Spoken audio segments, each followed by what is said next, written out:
Okay, this is footage from the DJI Mavic 3, and the footage looks blurry. It lacks detail. It looks like it came from like a cheaper budget drone here. You just don't see the detail and clarity you would expect from something with a Micro Four Thirds sensor.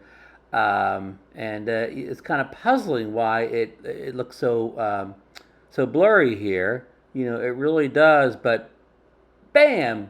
Look at it now.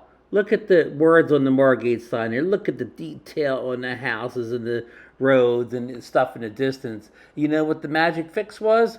Tap the focus. That first segment, I did not tap anywhere to focus. It was probably focused on the ground, you know, right in front of where it took off. And once I hit that tap to focus, look at that. Look at the water tower. Look at the detail on the letters. Look at the detail on the buildings down below. The grass, you know, everything here, the phone lines, beautiful now. So folks, that's just something to remember.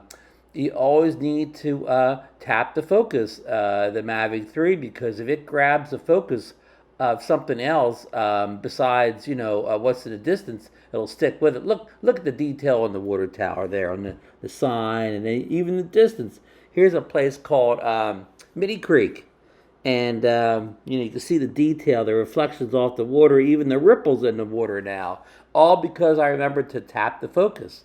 So just a power tip of the day. You know, you got your Mavic 3. Make sure, you know, again, I tapped that water tower, and that put everything in focus. Again, I'm sure what was in focus before was like it was set for whatever's right in front of me. You know, a couple, you know, feet away from the drone. So again, I can't tell you how important it is to tap that focus, tap the object, you know, or the area of the screen where you want it to be in focus, and have all the detail. Look at that great color out of the Hasselblad color technology here. So, okay, folks, thanks for watching. Hope you enjoyed this clip. All right, this is Ron, of course, from Ron's YouTube channel, where we cover a lot of drones and, you know, tech gear, GoPros, Insta360s. We're doing more with the DJI Pocket 2 camera now, but this is a drone video today. As you've already seen, I just, you know, won't be any more drone videos, so if you want to quit watching now, the footage is over. I just wanted to throw that in.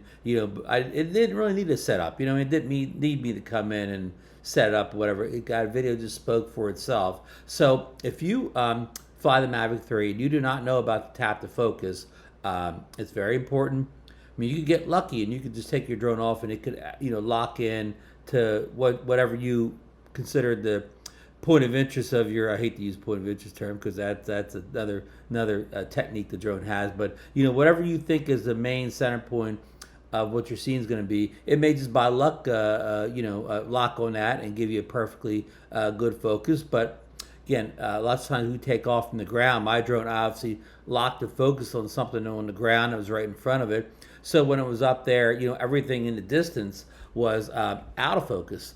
And I mean, you can see the dramatic difference. Again, like I said in the video, it looked like I was, you know, it was real blurry, had no detail. It looked like I was up there with a, you know, kind of like a TUI quality drone, or a, you know, drone from 5 years ago with a much smaller sensor than the DJI Mavic 3, which has that big Micro Four Thirds sensor, you know, the kind of the biggest sensor we've had on our consumer drone, even bigger than the 1-inch sensor that's been, you know, popular in the Mavic 2 Pro and like the Evo 2 Pro series. So, you know, it would be kind of puzzling if you didn't know. I mean, I knew, you know, I knew, you know, what was going on.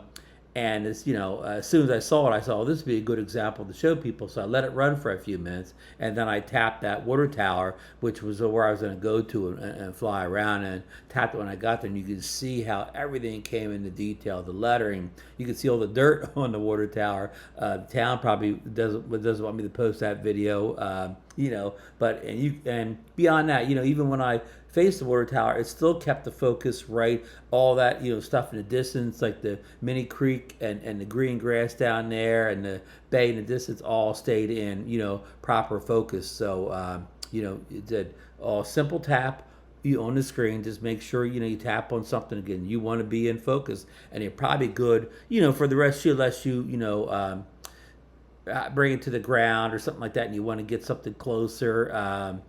to the camera, but it's easy to tap, something in the background, the focus to Xfinity, Infinity.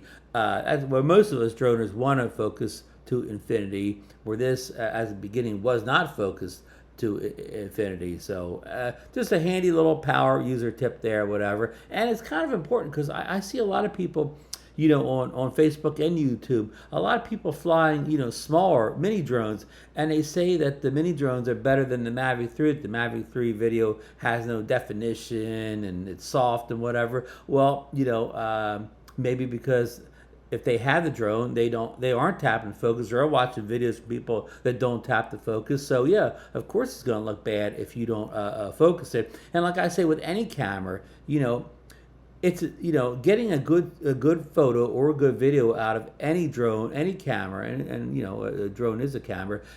It's as much about about the user as it is the equipment. So if you go out and you fly a good drone, you get a bunch of bad video, and you say, this drone stinks. Well, half of it is probably you as the photographer or videographer, you have to hone your skills, know what you're doing to get more out of your equipment or whatever.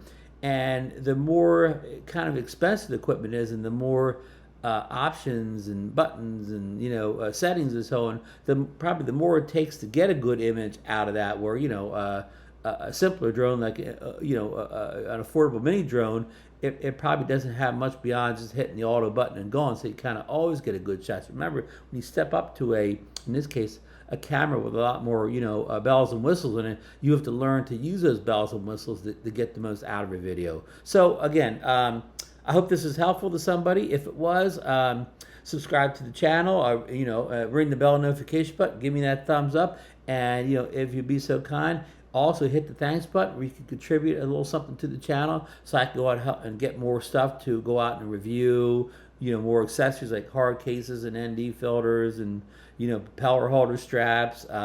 What else do people want to see? Landing skids, a lot of stuff out there people want to see, because I'm doing a bunch of content on the Mini 3 Pro, as well as continuing coverage on the Mavic 3. So that's it for today.